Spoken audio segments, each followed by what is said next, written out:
하나님은 창조하신 이 세상에 그 불변의 법칙을 한 가지 만들어 놓으셨는데 그것은 무엇을 우리가 심든지 무엇을 땅에 심든지 심은 그대로 거둔다는 겁니다.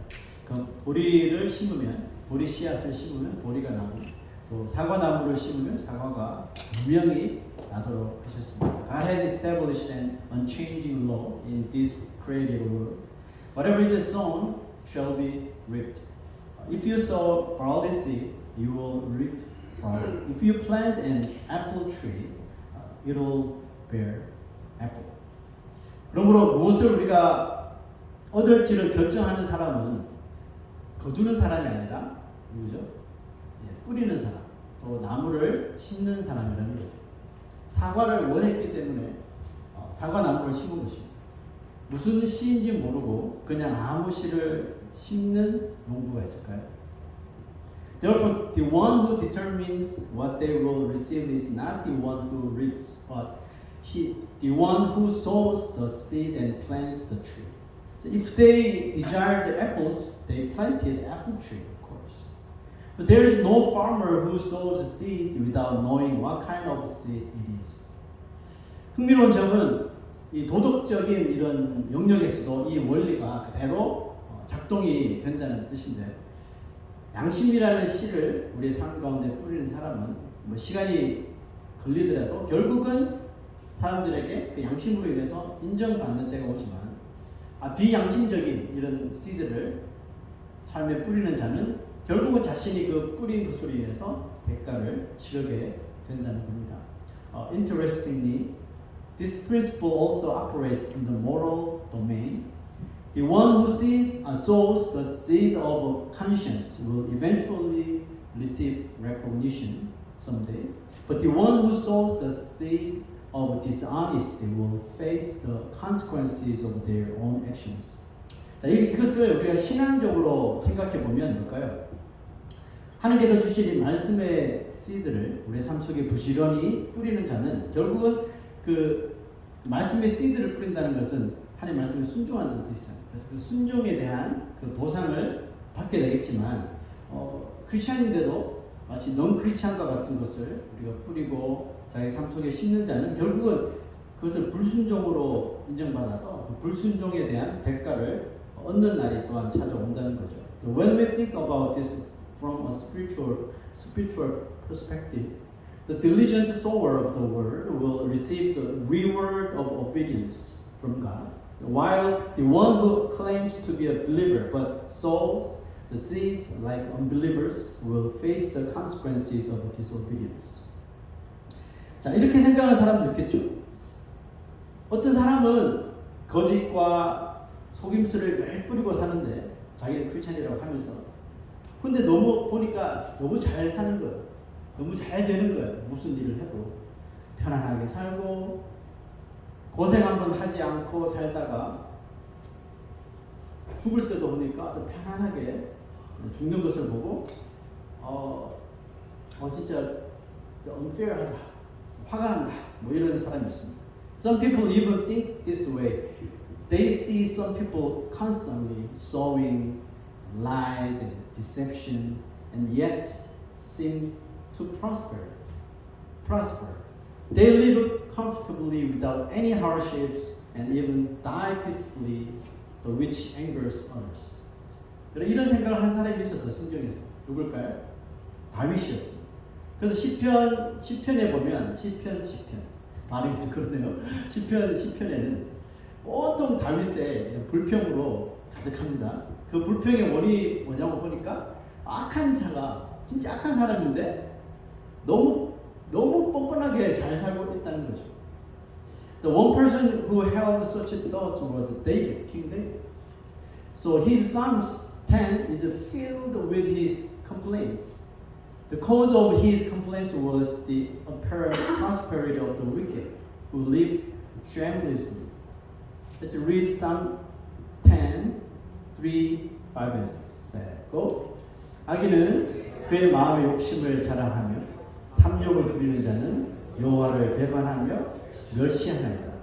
그의 길은 언제든지 견고하고 주의 심판은 높아서 그에게 미치지 못하오니 그는 그의 모든 대적들을 멸하시며 그의 마음에 이르기를 나는 흔들리지 아니하며 대대로 환난을 당하지 아니하리라 하나이다. 그죠? 열받을만 하죠. 바울은 다윗의 심정을 이해합니다.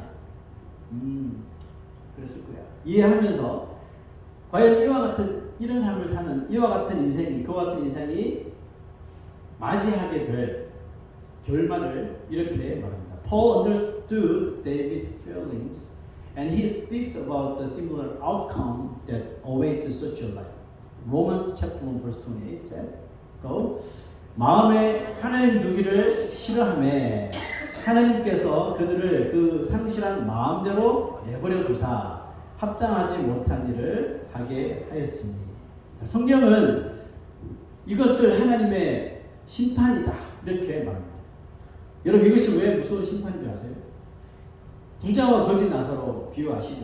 부자와 거지 나사로 비유해서 그 부자처럼 하나님을 자기 마음에 두기를 싫어하는 사람은 이 땅에 살면서 자신의 삶에 대하여 잘 먹고 잘 살 수는 있겠지만 자신의 삶에 대해서 회개하는 시간도 없이 그냥 죽을 수 있기 때문에 그렇습니다. The Bible calls this God's judgment, and it is a frightening judgment because those who, like the rich man in the parable of rich man and Lazarus, the beggar, reject God in their hearts and live their lives without repentance, can die without having the chance to repent while living on this earth. 부자는 세상에서 많은 것을 누리며 그 거지와 나사로와 다르게 아주 부유하고 또 거지 나사로가 아팠던 반면에 이 부자는 아주 건강하게 살다가 죽습니다. 문제는 그때부터 발생하죠. 죽은 후에 이 부자가 두 가지를 깨달은 것이 있습니다. 첫째는 내가 살았던 그 세상의 삶이 전부인 줄 알았는데 전부가 아니더라는 것과 두 번째는 자신이 지금 지옥에 있다는 것. The rich man enjoyed many things in this world, living a wealthy and healthy life. But after his death, he realized two things. That life on earth was not everything that he expected. And that he was now in hell. 그제서야 부자는 자신이 세상에서 잘 먹고 잘 살았지만 올바로 살지 못했다는 것을 알게 됩니다. 그러니까 지옥 갔죠. 그런데 후회도 소용이 없었는데 죽은 후에는 하나님을 믿을 기회가 없었기 때문이죠. Only then did he realize that he had lived his life on earth wrongly. Finally, he realized. But it was too late for him to regret because he didn't have the opportunity to believe in God after death. The same to us. 우리도 마찬가지죠. 그러므로 이 세상에서 저 사람들은 예수 안 믿는데 저렇게 잘 살고 저 나쁜 사람인데 저렇게 부자고 여러분 이 세상에서 사는 것만 보고 판단할 필요가 없다는 거죠. 그러면 믿는 사람은 비록 이 비유의 부자처럼 많은 것을 누리고 또 부유하게 살지는 못하더라도 천국의 시민권을 가지고 살았던 이 거지 나사로와 같은 삶을 동경하고 또 그렇게 살아야 한다는 겁니다. Therefore, we should not judge solely based on what we see in this world. Believers may not enjoy and live as wealthy as the rich man, but they should live a life like Lazarus, who held the citizenship of heaven. 물론 이 비유의 포인트는 예수 믿는 모든 사람이 나사로처럼 거지로 살아야 한다는 그런 뜻이 아닌데요. 모든 걸 다 때려치고 나가서 홈리스로 살자. 그거 아닙니다. 절대로. 그런 뜻이 아니라 천국에 들어가는 그 기준을 말하는 거죠. 천국에 들어가는 기준은 세상의 재물이 아니라는 거죠. 세상에서 부유하고 세상에서 건강하고 세상에서 잘되고 이런 것이 기준이 아니라 뭐라고요? 온전한 믿음이라는 것이 바로 이 비유의 포인트예요. Of course, the point of this parable is not that all believers should live as a beggar, Lazarus. The standard of entering heaven is not worldly possessions, but having a complete faith. 그래서 바울은 이 온전한 믿음의 삶을 살기 원하는 신자들에게 이와 같은 메시지를 남깁니다. That's why Paul issued such a warning to believers who desire to live a life of complete faith. Let's read it again. Say, go. Do not be deceived. God cannot be mocked. A man reaps what he sows. 스스로 속이지 말아요. 왜? 하나님은 속임을 당하지 않아요. 그러므로 사람이 무엇이든지 심든지 그대로 거둔다고. 여러분, 스스로 속이는 사람은 과연 누구일까요? 여러분, who is the person deceiving themselves? 나쁜 씨드를 심었으면서도 자기 삶 속에 아니면 세상에 어떤 human relationship 속에 나쁜 씨를 심었으면서도 좋은 열매를 얻기를 원하고 기대하는 사람인 거죠. 또 자기는 아무것도 심지 않았으면서 다른 사람들이 막 열매를 거두니까 자기도 혹시 열매가 생기지 않을까 열매를 기다리는 사람. It is the one who sows bad seeds yet expects and hopes to harvest good fruits. It is also the person who doesn't even sow anything yet desires to reap the good fruits. It's nonsense. Let's verse 3 say go. 만일 누가 아무것도 되지 못하고 된 줄로 생각하면 스스로 속입니다. If anyone thinks they are something when they are not, they deceive themselves. 우리가 저번 주 바이블 타임 그 그룹 모임 때 그 제목 생각나세요? 혹시라도 그 제목이 생각나는 사람 있어요?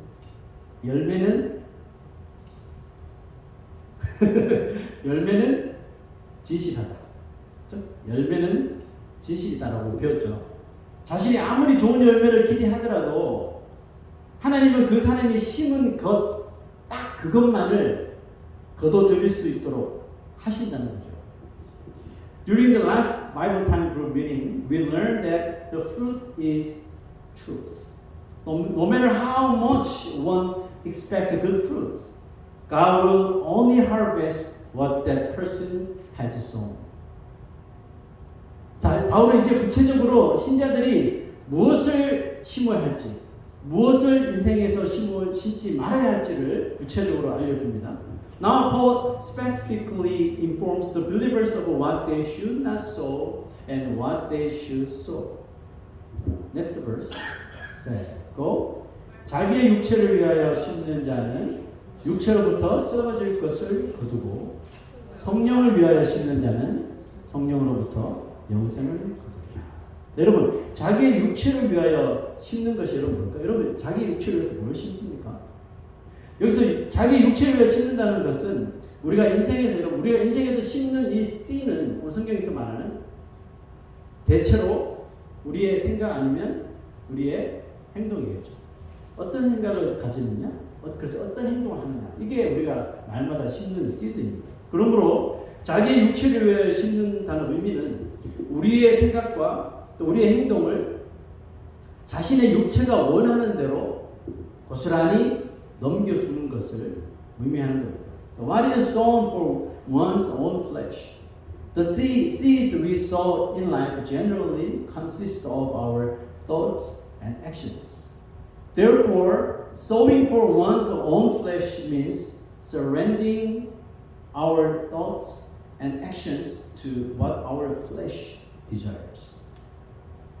여러분, 육체를 위하여 심는 것은 또한 죄 짓는 원인을 만드는 그 육체를 우리 그리스도인은 십자가에 다 못 박아야 되는데 십자가에 못 박는 대신 그 육체의 응석을 다 받아주는 것을 의미하는 겁니다. 예를 들면 우리의 생각이 우리 원수들 때문에 원한을 품거나 내가 저 죽여버리고 말 거야, 본때를 보일 거야, 그러면서 원한을 계속 품고 있거나 아니면 어떤 일에 대해서 불만을 계속해서 지르고 있거나 아니면 아주 불순한 그런 생각에 빠지거나 아니면 자기 연민에 빠지게 할 때마다 결국 우리는 무엇을 심고 있냐 하면 우리 육체를 위하여 무언가를 자꾸 심고 있는 것이 되는 것입니다. And sowing for one's own flesh means indulging in the desires of the flesh instead of crucifying the flesh that causes the sinful actions. For example, so whenever our thoughts harbor resentment, discontent, impurity, or self-pity, we are sowing for our own flesh. 그것이 신앙적으로 옳지 않고 또 분명히 공동체에 있는 사람들에게 선한 영향을 주지 못하는 것임을 알면서도 그것을 적극적으로 막지 못하고 그것을 그냥 내 육체가 하도록 허용을 하게 될 때 우리는 또 내 자신의 육체를 위하여 심고 또 심고 있다는 것을 여러분 거기에 우리가 경각심을 가져야 할 줄을 믿습니다. Even though we know that it is not spiritually right and doesn't have a positive influence to members in community, when we fail to actively resist and tolerate such behavior, we are sowing for our own flesh and should be aware of it all the time. 자, 여러분 육체를 위하여 심는 것을 그러면 우리가 금해야 되겠죠. 막아야 되겠죠. 육체를 위하여 심는 것을 금하기 위해서 필요한 것이 뭘까요? 그것은 바로 성령을 위하여 심는 것을 우리가 채택하는 것입니다. 성령을 위하여 심는 것은 바로 이 성령님께 우리의 생각과 또 우리의 액션, 행동들을 맡겨드리고 거기에다가 고정을 하는 것을 말하는데요. 성경은 이것을 바로 영의 생각이다 이렇게 말합니다. To refrain from sowing for one's own flesh, we need to adopt sowing for the Spirit. Sowing for the Spirit means fixing our thoughts and actions on the Holy Spirit. So the Bible refers to this as the mind of the Holy Spirit. 자, 여러분 성경이 알려주는 그 mind of spirit, 영의 생각이 무엇인지 한번 보십시다. Let's see what the Bible reveals about the mind of the spirit. Colossians chapter 3 verse 1 through 2 said, 그러므로 너희가 그리스도와 함께 다시 살리심을 받았으면 위의 것을 찾으라. 거기는 그리스도께서 하늘 우편에 앉아 계십니다. 위의 것을 생각하고 땅의 것을 생각하지 마라. Set your minds on things above, not on earthly things. That's the mind of the Spirit who is living in us. 여러분 믿는 사람이 위의 것을 생각하고 땅의 것을 생각하지 말아야 하는 이유가 있어야 되겠죠. 그 이유가 뭘까요? What is the reason believers should focus on things above and not on earthly things? 그렇죠? Read verse 3. 세고 이는 너희가 죽었고 너희 생명이 그리스도와 함께 하나님 안에 감춰졌습니다. Another verse. 세고 그리스도 예수의 사람들은 육체와 함께 그 정욕과 탐심을 십자가에 못 박아내니라. 아멘. 자, 그리스도께서 우리를 대신하여 십자가에서 죽으셨을 때 우리의 타락한 육체도 spiritually, 영적으로 그때 함께 죽게 하셨다는 겁니다. 예수님께서. 그럼에도 불구하고 육체의 정욕들이 우리 살아가는 동안 내 마음속에서 계속해서 스물스물 올라오죠. 왜 그럴까요? 예수님 돌아가실 때 우리의 타락한 육체도 다 그게 죽었다고 했는데 왜 자꾸 스물스물 또 올라오는 거죠? Because we are not perfect. 우리가 예수를 믿고 구원받았지만 여전히 우리는 죄의 본성을 가지고 있어서 이런 생각들이 올라오는 거죠. 자, 바울은 이런 현상이 일어날 때 어떻게 했을까요? 바울은 나는 날마다 죽노라 하면서 자신의 그 육체를 이겨냈다는 겁니다. When Christ died on the cross for us, our corrupted flesh also died with him. Yet, despite this, the desires of the flesh still arise within us. Why? Because we are not perfect, yet we still have sinful nature. So Paul it's the same happened to Paul. So Paul overcame this phenomenon by declaring, I die daily. I die daily in order to conquer the flesh. 우리 믿는 사람은 세상으로 그래서 나가기 전에 세상의 삶을 시작하기 전에 뭘 해야 될까요? Yeah, we also have to declare, I die daily. I die daily. 우리 자살한다는 뜻이 아니죠. 내 육체의 욕심은 다 죽었다 이렇게 다짐하는 겁니다. 왜 이렇게 다짐해야 될까요? 내가 가지고 있는 육체의 정욕이 꺾이고 이것이 죽어야만 성령을 위하여 심을 수가 있기 때문에 그렇습니다. As believers, before we venture into the world, we must pledge, just like Paul did. I die daily. I die today. Why is such a commitment necessary in our lives? It is because our fleshly desires must die for us to sow for the Spirit. 자, 바울은 두 가지 심는 것뿐 아니라 이제 두 가지 거두는 것도 구분해 주었는데요. 그 결과는 아주 보니까 대단히 논리적이었습니다. 육체를 위하여 심는다면 육체로부터 썩어질 것을 결국은 거두게 될 것이라고 말합니다. Paul makes a clear distinction between sowing and reaping. The logical outcome is evident. If we sow for the flesh, we will reap corruption from the flesh. 제 아무리 세상에서 잘되고 세상에서 부유하게 되더라도요. 하나님을 알지 못하기 때문에 그 안에서는 죄의 본성으로 인해서 이 부패가 시작됩니다. 시작될 뿐만 아니라 이것이 점점점 악화되겠죠. 악화되고 결국에는 그 부자 스토리처럼 결국은 어느샌가 이 세상에서 삶을 끝내고 지옥에서 죽어가는 자기 자신을 보게 될 것입니다. 그러나 성령을 위하여 심는 자는 성령으로부터 뭘 거둔다 그랬죠? 영생을 거둘 것이라고 말합니다. No matter how well and prosperous we may become in the world, corruption will begin to set in, leading to decay and ultimate destruction, just like the rich man I mentioned before. However, those who sow for the Spirit will reap eternal life from the Spirit. In conclusion, Paul says this, verse 9, 시작. 우리가 선을 행하되 낙심하지 말지니 포기하지 아니하면 때가 이름에 거두리라. At the proper time, we will reap a harvest if we do not give up. Give up what? To sow good seed. 육체를 따라 살지 않고 성령을 위하여 심는 삶이 어렵죠.